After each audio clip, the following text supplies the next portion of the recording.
I was working with a client whose sales reps had dual roles. They were tasked to both prospect for new business and take care of servicing, retaining, and growing their existing clients that they already had.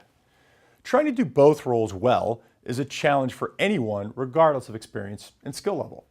Years of experience tells me that it's under most circumstances not the ideal way to build your sales revenue.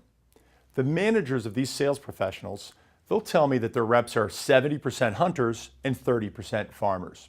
Yet when I go and ask the reps, they tell me they're 70% farmers and 30% hunters. Happens every time. You see, given the choice to prospect, which is usually a more daunting task, or be contacting clients who you already have partnered with, 95% of reps would choose B every time. In this case, they decide that it's easier and less intimidating to nurture relationships than to start new ones. The reps often don't make a conscious decision to avoid prospecting. Most even realize that they'll make more money if they do invest the time in this activity. So why don't they do it? If they do it, why do they do it so little? Why is it usually something that they mean to do and get to, but they often don't? If you guessed habits, you're correct. So when coaching reps on how to break this habit, we'll usually start off with a mission of trying to form a new habit where during an early 90-minute chunk of time in the morning, we focus solely on reaching out to new prospects. This could be through referrals, phone calls, cold calls, warm calls, social media, you name it. One of the reps was having a tough time being successful in developing this first 15 habit that we were trying to implement. This is where we tell them to turn off your email, let your coworkers know not to bother you, no distractions. You're on a mission. You're not moving forward, you're not moving on with your workday or other activities until you knock down your first 15. This means 15 cold calls, if that's your top priority that morning. A priority that you've determined is critical to your success. One time in particular, I was working with this new rep, a great kid that I liked a lot. I was sure that he was quickly going to run with this concept and have tremendous success. He'd knock down 15 of anything, anytime, anywhere. It turned out that he was actually one of the less successful reps on his team with this campaign. I worked with him a month later and I asked, what's going on? Well, he said, I'm not trying to do just the first 15. I know that's not enough to get me the new accounts that I need. I'm trying to do 50 attempts to new prospects versus just 15. He went on to say that he's been so busy that he often realizes he's not going to have time for all 50, so he puts it off until the next day, and then the next day, and then the next day.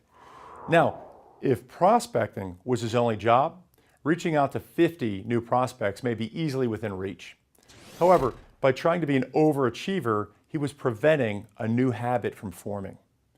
It's not worth getting into all of the details, but essentially, he had over 10 other key initiatives that his boss and even his boss's boss had dumped on him. This in addition to already managing the largest account base of any of the other account reps. Gosh, even his wife had just had their first baby and he was getting very little sleep in addition to everything else going on in his world. He hadn't changed his habits that were not allowing him to focus on his new priorities. He needed to not only prioritize better, he needed to be more realistic also. If he knew he couldn't get in 50 prospecting attempts, he would try to get in 100 the next day. But the next day provided other crises and issues to deal with. I literally had to take him and get him certified on this course, and then it hit him. He needed to make creating a new, easier habit, the keystone habit of prospecting. I went to his cubicle with him and had him pull up a prospect. The call actually went better than most, but this was beside the point. He made the first call, one down. All great streaks begin with one.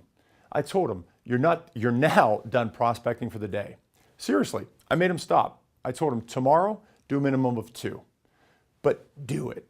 If he only got 5 to 10 by the end of the week, then so be it. This is the thing. I'd rather him suck at it than skip it. I heard this from another speaker many years ago. Sucking is okay, skipping is not. Make your keystone habit a daily habit. Yes, it can still be effective 3 days per week or whatever time you decide works best for you. The key is to have a plan that makes it easy to succeed. 5 calls are easier than 15. 15 are certainly easier than 50. Be sure that your habits that you're looking to form fit you at that time. Be sure the juice is worth the squeeze.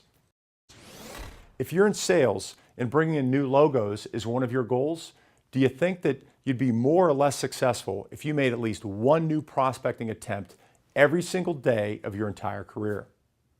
Just imagine if you did this. Wow, you would be an outstanding sales professional. Even my millennials out there, who I'm extremely jealous of, gosh, I'd love to be in my 20s again. Anyhow, even that generation probably knows who Jerry Seinfeld is, the famous comedian who starred in the hit TV show Seinfeld in the early 90s. Jerry wrote down one joke every single day. He started this habit early in his career and just kept going. Visually, seeing the streak of placing an X on the calendar each and every day can help act as a reward for this awesome routine. I mentioned B.J. Fogg in an earlier chapter. B.J. is a professor at Stanford who specializes in habit formation.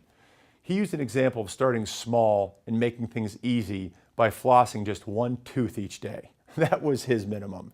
Just start the new habit. Make it as easy as you need to. Just start and watch what happens. Good habits are very difficult to form. Make it easy to get started. But for now, start on the next chapter test. Good luck.